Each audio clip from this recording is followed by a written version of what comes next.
Hello. Hello मेरे प्यारे प्यारे दोस्तों, मेरे प्यारे प्यारे विद्यार्थियों, आपका मेरे चैनल में स्वागत है। मेरे चैनल का नाम है रजनीकांत सिन्हा। ये यूट्यूब का चैनल है ना। अभी जो वीडियो चल रहा है उसके थंबनेल पे तुम देखे होगे, लिखे हुए है कि BIIT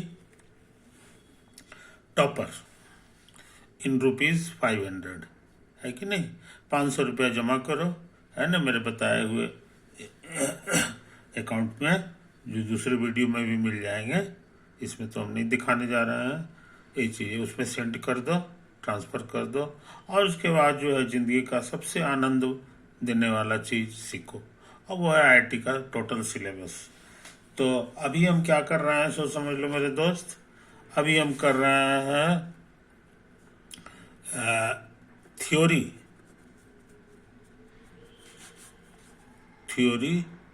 वीक चल रहा है। वीक मतलब सप्ताह। ये थ्योरी का सप्ताह चल रहा है। शायद 2 या 3, आज शायद तीसरा दिन है कि नहीं। ये तो इसमें वीडियो जो है तुम्हारे लेक्चर जो है 55 से स्टार्ट होता है, 56 इत्यादि इत्यादि है कि नहीं। और ये वाला जो वीडियो है इसका लेक्चर नंबर जो है हमको लगता है 76 है। समझे कि नहीं। यही तो है बात। अच्छा, अब हम क्या करना चाहते हैं सो समझ लो। ये X एक्सिस है, ये Y एक्सिस है कि नहीं। और ये जो है 2 पॉइंट है। एक पॉइंट का कोऑर्डिनेट है AB और दूसरे का कोऑर्डिनेट है C, इसको मिला दो, इसको स्ट्रेट लाइन से मिला दो, है कि नहीं। और इसमें एक तो पॉइंट ले लो, इसमें एक पॉइंट ले लो, है कि नहीं। ये पॉइंट जो है इस लाइन, इधर नहीं ले जाना है लाइन को, बस यहीं पे है। ये A है, ये B है, और ये पॉइंट हमारा P है। समझे कि नहीं। इसकी खासियत क्या है कि ये इसको 2 टुकड़ा में बांट रहा है। एक AP है और दूसरा PB। दोनों का रेशियो क्या है ये गिवन है। तो मान लो इसका रेशियो दिया हुआ है MN/M/N। समझा। ये तो है कहानी, यही है कहानी।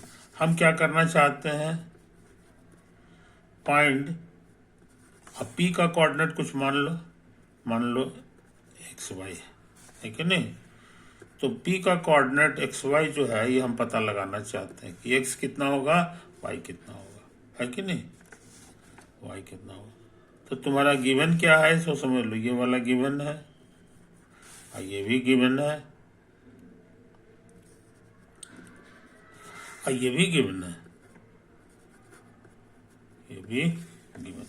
कोशिश करें मेरे दोस्त। तो हमको लगता है ऐसे ऐसे कर दो, ऐसे ऐसे कर दो, है कि नहीं। ऐसे ऐसे कर दो, ये हो गया, ये हो गया। तो तुमको पता होगा, फोटो से ही स्पष्ट है।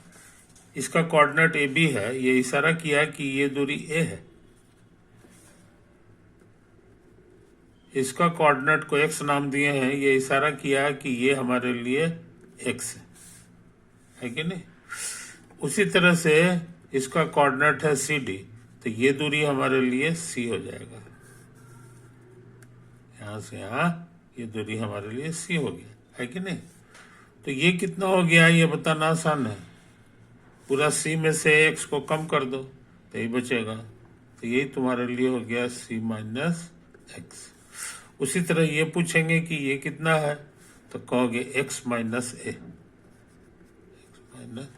और जितना लंबा ये है उतना ही ये भी है, तो ये भी हो गया X-A। और तुम्हारा ये वाला भी जो है ये हो गया। अच्छा, और ये कितना है पूरा से पूरा ये C-X है, C-, समझा। ओके, तो हम लोग बहुत इंपॉर्टेंट चीज जान गए। इसको ऐसे ऐसे कर दो, ऐसे ऐसे कर दिए। अब देखो ये भी 90 है, ये भी 90 है कि नहीं? ये दोनों ट्रायंगल सिमिलर है। हियर अगले लाइन है तो ये एंगल इसके बराबर हो जाएगा, इसके बराबर हो जाएगा। इसको अगर थीटा कहोगे तो ये भी थीटा हो जाएगा, थीटा हो जाएगा, है कि नहीं? तो इस ट्रायंगल से कॉस थीटा हमारे लिए क्या होगा? इस ट्रायंगल से तो कहोगे ये base by hypotenuse, base by hypotenuse, समझे? अब बेस कितना है तो ये हम लिखा हुआ है x माइनस है, और हाइपो कितना है तो ये फोटो से लिख देंगे, एपी लिख देंगे, है ना? ये आ गया किससे? फ्रॉम ट्रायंगल, ये फोटो में हम बोल दे रहे हैं छोटा वाले से। उसी तरह का काम इस ट्रायंगल से भी हो सकता है, बेस बाय हाइपोटेनस। तो बेस इस नक्शा में ये वाला है जो कि c माइनस एक्स है, और ये है तुम्हारा पीबी हाइपोटेनस, समझे? तो इक्वेशन मिल गया, इक्वेशन मिल गया। अब हम सोचते हैं इसको इधर भेज दें, तो AP बाई PB ये हमारे लिए हो गया x minus A by C minus x, समझे? ठीक है। AP बाई PB क्वेश्चन में दे दिया है m बाई n, अब हमको इक्वेशन मिल गया। इसी इक्वेशन को सॉल्व करेंगे तो x पता चल जाएगा, और ये तो हमको पता लगाना था, है कि नहीं? तो इसको उधर भेज दो तो गुना होगा, तो m गुना c माइनस m गुना x, n से यहाँ गुना हो गया nx माइनस na, समझे?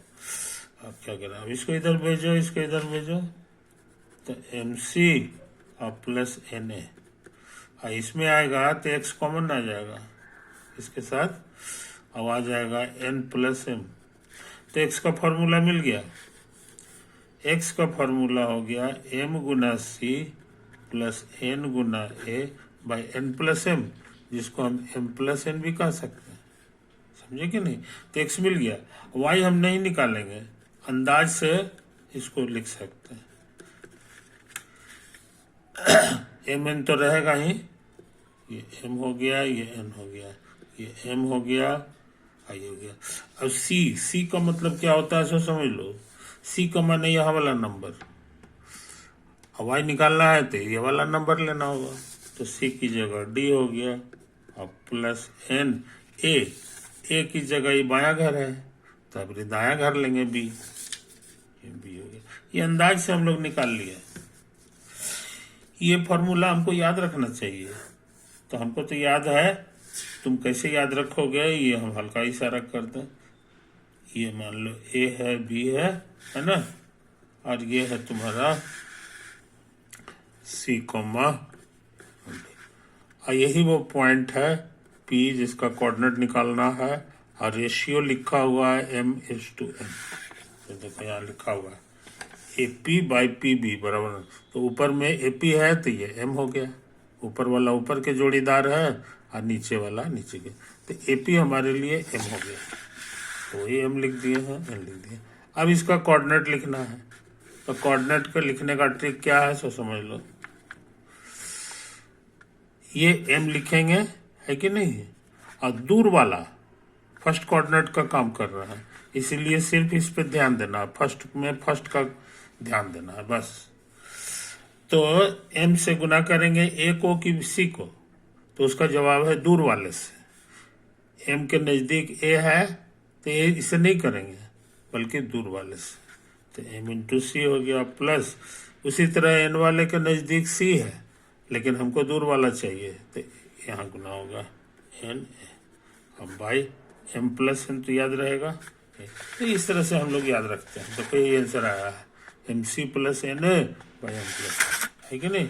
उसी तरह से दूसरा घर भरना है तो सिर्फ दूसरा घर पे ध्यान देंगे, तो दूसरा घर मेरे लिए B है, और उसके बाद ये नीचे तो वही पुराना वाला m हो गया, m इंटू दूर वाला, तो इसके नज़दीक है B, ये नहीं, दूर वाला हमारा डी हो गया, और प्लस एन, और इसके बाद एन के दूर वाला में बी आ जाएगा। समझे कहानी? तो ये M D plus N B, M D plus N B. इस तरह से फॉर्मूला खाली नहीं खोजना है, फॉर्मूला कैसे याद रहेगा इसका भी प्रैक्टिस कर लेना, इसका भी प्रैक्टिस करना। तो हमने प्रैक्टिस किया हुआ था, तो हमने बता दिया कि हम ऐसे ऐसे करके याद रखते हैं, है कि नहीं? एक तो चीज है। अब एक छोटी सी चीज और हम लोग नोट कर लें। मान लो ये तुम्हारा पॉइंट है ए बी, और ये है तुम्हारा सी डी। इस बार हम मिडिल पॉइंट ले रहे हैं। क्या ले रहे हैं? Middle point, middle point. इसका कोऑर्डिनेट हम लिखना चाह रहे हैं। तो मिडिल पॉइंट जैसे ही बोल दिया तैसे ही कि मतलब हो गया कि दोनों सेम है। एम इधर मानेंगे तो इधर भी एम मानना होगा, समझे? तो अच्छे लड़के जो है इसको 1 मानते हैं और इसको भी 1 मानते हैं, यानी एम और एन दोनों हमारे लिए 1 है। तो इसका कोऑर्डिनेट लिखना आसान है, 1 गुना दूर वाला, और ये 1 गुना दूर वाला, और बट्टे एम प्लस एन। समझे? एम प्लस एन, ये तो आया है यहाँ। ये तो दोनों में ये देखो, बायां घर भरना था तो बायां घर से ही काम चलाए, बस दायां घर छेड़छाड़ नहीं करिए। उसी तरह दायां घर में सिर्फ दायां घर का काम छेड़छाड़ करेंगे। तो ये वाला 1 गुना होगा इस डी से, और प्लस ये वाला 1 गुना होगा इस डी से, 1 + 1 हो गया। तो इसका आंसर बड़ा आसान है, इसका आंसर याद रखना आसान है। सी प्लस ए, दोनों को जोड़ो, बाया घर को, और जोड़ने के बाद 2 से भाग दे दो। अब वही हाल यहाँ करता है, बी प्लस डी बाई 2 हो गया, है कि नहीं? ये फॉर्मूला जो है जो अभी हम निकाले हैं, इसका पुराना नाम है सेक्शन फॉर्मूला, सेक्शन फॉर्मूला। बात समझे? तो हमको उम्मीद है मेरे दोस्त कि तुम इस बारीकी को समझ रहे हो, बारीकी को समझ रहे हो। अच्छा, अब सोचते हैं कुछ दूसरा काम करें, कुछ दूसरा काम करें, है ना? देखो बड़ा साइज का फोटो बनाना है, इस बार ट्रायंगल का फोटो बनाना है। नाम है ए, जिसका कोऑर्डिनेट है x1 y1, ये बी है जिसका कोऑर्डिनेट है x2 y2, ये जो है सी है जिसका कोऑर्डिनेट है x3 y3। कोई समझे? ये तो है कहानी।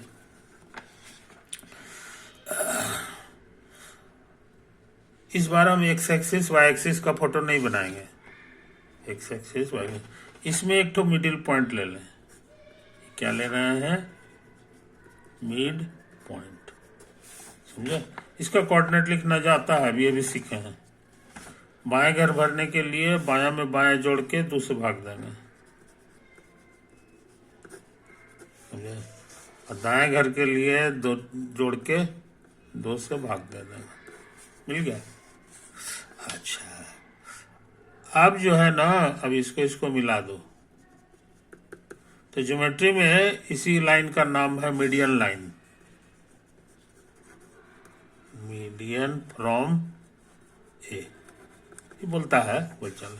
इसको 3 हिस्सा में बांटो, मिडिल नहीं, 3 बराबर हिस्सा में बांट दो, समझे? अब हम इसकी बात कर रहे हैं, इस पॉइंट का। इसको G1 कह दो। ये पॉइंट इसको बांट रहा है 2 हिस्सा में, इधर 2 हिस्सा है और H2 1 हिस्सा है, समझे? तो हम इसका कोऑर्डिनेट लिख सकते हैं, क्योंकि हमको दोनों छोर का कोऑर्डिनेट मालूम है। पहला घर लिखने के लिए क्या करेंगे? पहला घर का इस्तेमाल करेंगे, यानी इसका इस्तेमाल करेंगे और इसका इस्तेमाल करेंगे। तो देखो यहाँ 1 लिखा हुआ है,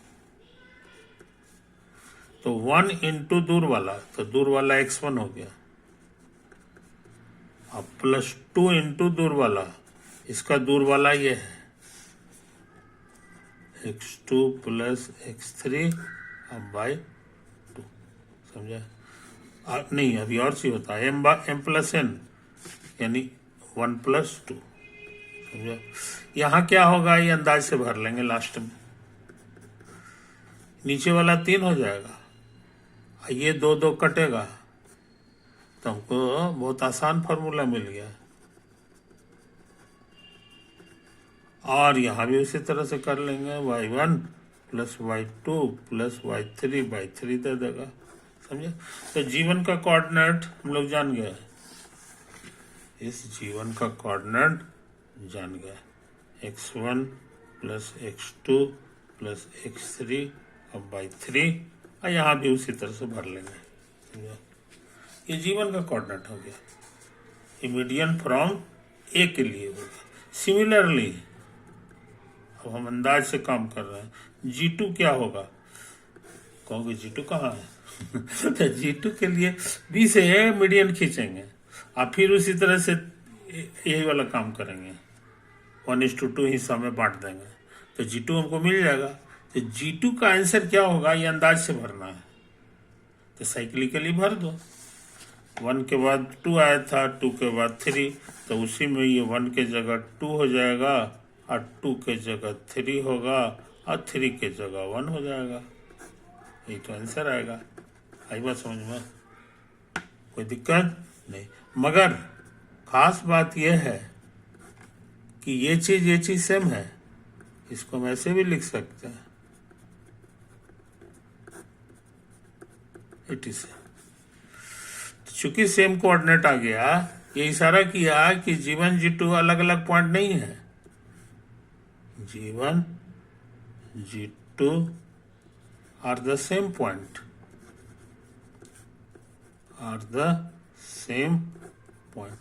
उसी तरह से G1 G3 भी सेम पॉइंट है, similarly G1 G3 are the same point,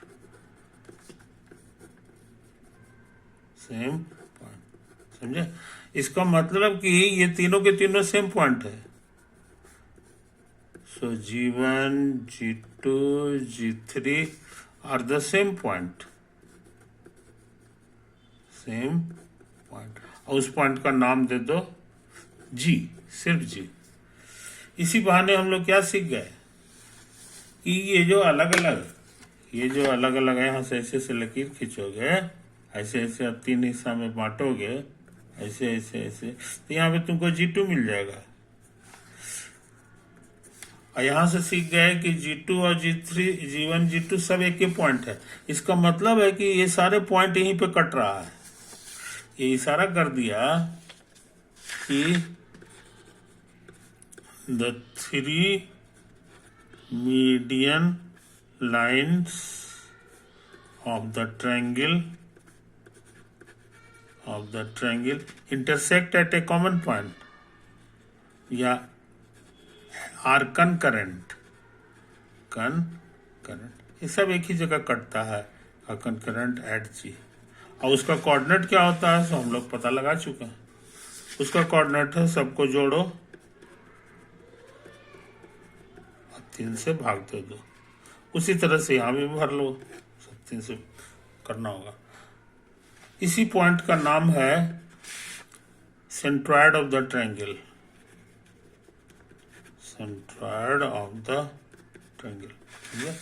तो इस तरह से तुम एक ज्योमेट्री का थ्योरम है ये, जिसको हम लोग कोऑर्डिनेट की मदद से प्रूव कर दिया। तो कोऑर्डिनेट का पढ़ाई बड़ा पावरफुल है, ज्योमेट्री का जो घनागोर थ्योरम है उसको भी प्रूव कर देता है, समझे कि नहीं? इसी मानने में ये ग्रेट है। अब एक छोटा सा एग्जाम्पल देख लो, मान लो कि ये तुम्हारा कोई ट्रायंगल है ना,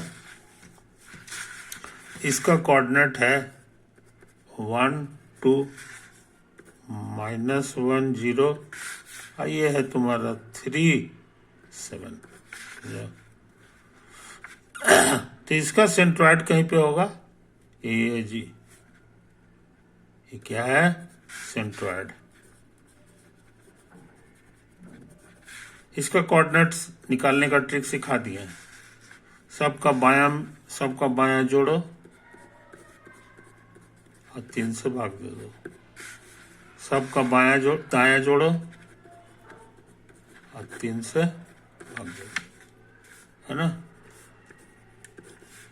ये जोड़ेंगे 4, 4 में से 1 गया 3, 3/3 1 होता है। 7 2 9, 9 को 3 से भाग 1,3 होगा 1,3 होगा, है कि नहीं। ये है, तो ये बहुत पावरफुल चीज हम लोग आज सीखे हैं, बहुत पावरफुल चीज हम लोग सीखे हैं, है कि नहीं। अच्छा, अब सुनो कहानी, अब हम इस तरह का चीज खूब लिखेंगे। देखो, यहाँ रहेगा, यहाँ रहेगा, यहाँ रहेगा, यहाँ, है कि नहीं। इस में नंबर लिखा रहता है। हाँ। अब कभी कभी ऐसा वाला फोटो रहेगा, यहाँ यहाँ यहाँ यहाँ, है ना। उसी तरह 4 गो वाले का भी फोटो रह सकता है, 3 4, 1 2 3 4, 1 2 3 4, समझा। तो कहो कि छोटा बड़ा भी हो सकता है क्या, तो मेरा कहना नहीं, ऐसा लिखा हुआ कभी नहीं देखोगे, समझे कि नहीं। ये सिर्फ जो है 2 ठो है और वैसे बोला 3 ठो, है कि नहीं। ये नहीं होता, ये गलत है, ऐसा चीज हम लोग कभी नहीं लिखेंगे, है कि नहीं। अच्छा, इसी तरह 5 का भी हो सकता है, 5 का भी हो सकता है। तो इसको कहते क्या है सो समझ लो। ऐसा फोटो वाला चीज रहता है ना, तो इसी को कहा जाता है डिटरमिनेंट, डिटरमिनेंट ऑफ ऑर्डर 2। ऐसा फोटो लिखा हुआ रहेगा तो इसको कहेंगे डिटरमिनेंट ऑफ ऑर्डर 3। ऐसा लिखा हुआ रहेगा तो इसको कहेंगे डिटरमिनेंट ऑफ ऑर्डर 4, है ना। ETC, समझे। अब कहोगे कि इसमें नंबर पहले भरिए और उसका मतलब बताइए कि क्या होता है। तो अभी हम छोटका वाला ले रहे हैं, इसके धीरे धीरे कड़ा हो जाएगा ना। अभी हम छोटका से काम चला रहे हैं, 2 ऑर्डर वाले से। तो मान लो लिखा हुआ है तुम्हारा AB और CD, समझे। तो इसका मतलब क्या होता है सो समझ लो। मीन्स द नंबर A गुना D और माइनस B गुना C, ये इसका मतलब होता है, समझो। कोई दिक्कत, एग्जाम्पल से समझ लो। मान लो लिखा हुआ है तुम्हारा 3 - 4 1 और 5, तो इसका क्या मतलब हुआ सो समझ लो। तिरछे गुना करो, A गुना D, हमेशा याद रखो, पहले ऐसे करना है ना कि इधर से, ऐसे करने के बाद ऐसे करना है। तो 3 गुना 5 और माइनस, अब ऐसे गुना कर दो, B गुना C, जो भी आता है कैलकुलेट करके लिख देगा। तो ये 19 लिखा हुआ है ये 19 लिखा हुआ है 2 ऑर्डर के डिटरमिनेंट से, आई बात समझ में। एक और देखो, मान लो लिखा हुआ है 3 1 और 3 1, ये देखो तिरछे गुना करेंगे, 3 गुना 1 घटा 3 गुना 1, ऐसे तो 3 घटा 3 0 आ गया, है कि नहीं। और देख लो 1 0 0 1, तो ये हो जाएगा 1 गुना 1 माइनस 0 गुना 0, तो 1 घटा 0 1 आ गया, समझे। इसमें ध्यान दो, इसमें लग रहा है कि ये होता है, ये लाइन है, ये लाइन एकदम सेम है ना।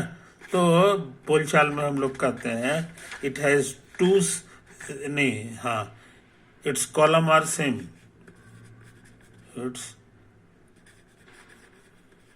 कॉलम 1 एंड कॉलम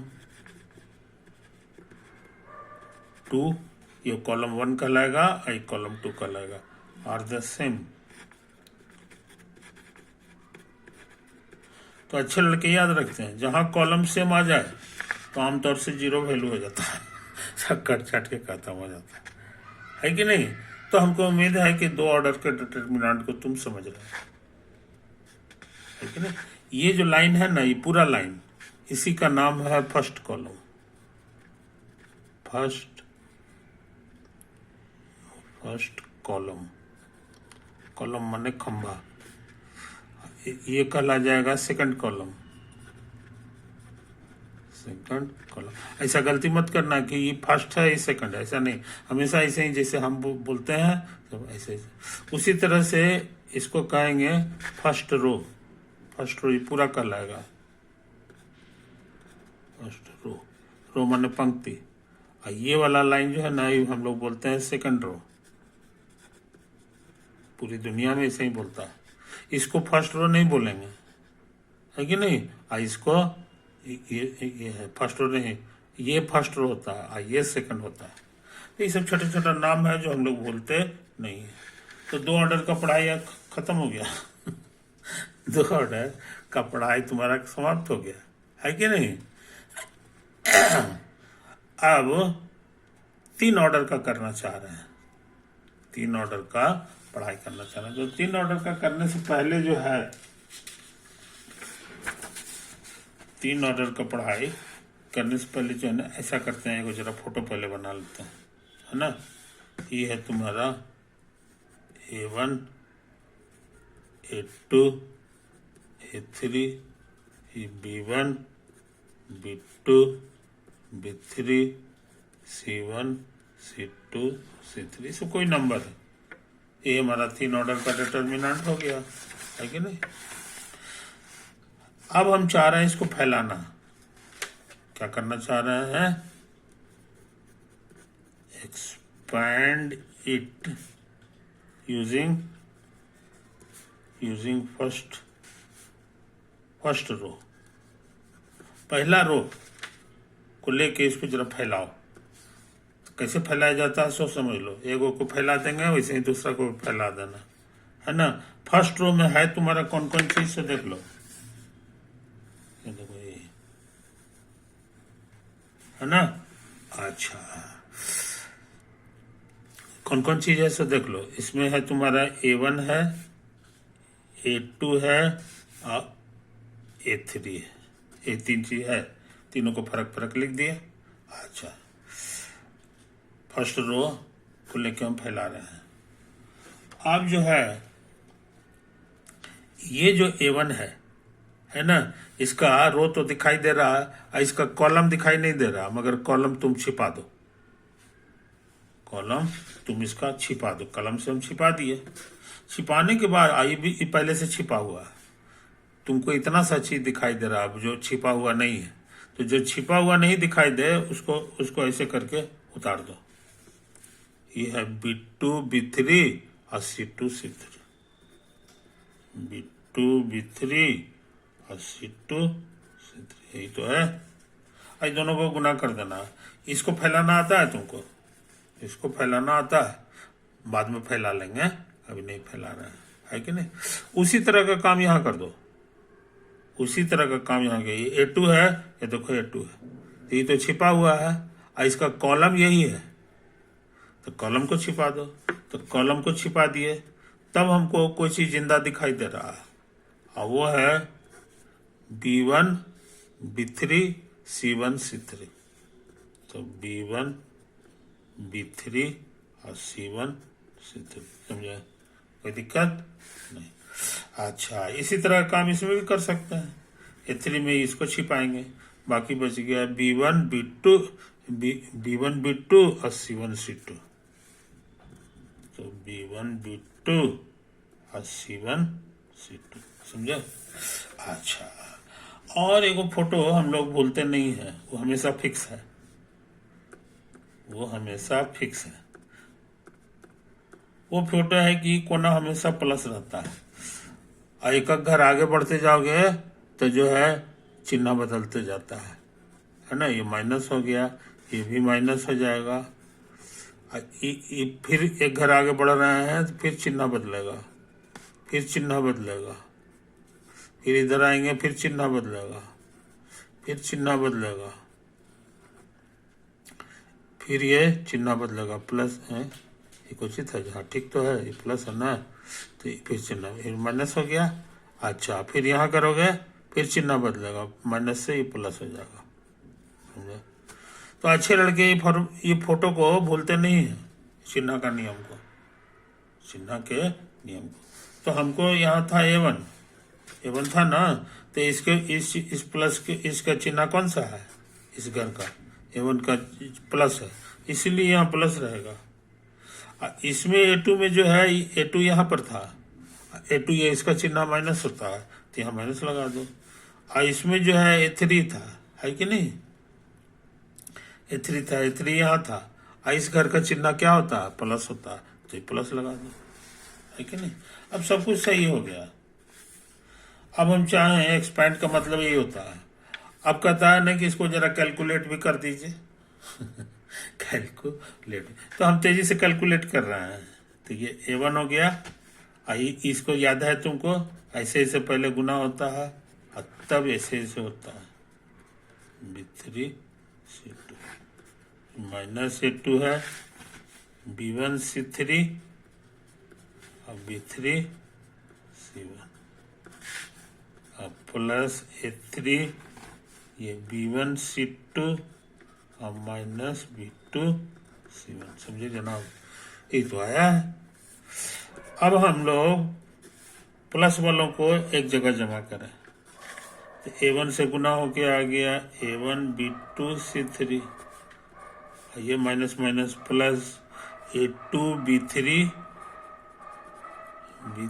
C1 और फिर प्लस ये वाला A3 B1 C2 और माइनस वालों को जमा करो, तो A1 B3 C2 minus common आ गया है, तो A2 B1 C3 और प्लस A3 B1 C2, यही आ गया। तो इसका मतलब यही समझेंगे, यही लंबा चौड़ा चीज, समझे कि नहीं। तो ये लाजवाब बात तुम सीख चुके हो मेरे दोस्त। ओवर।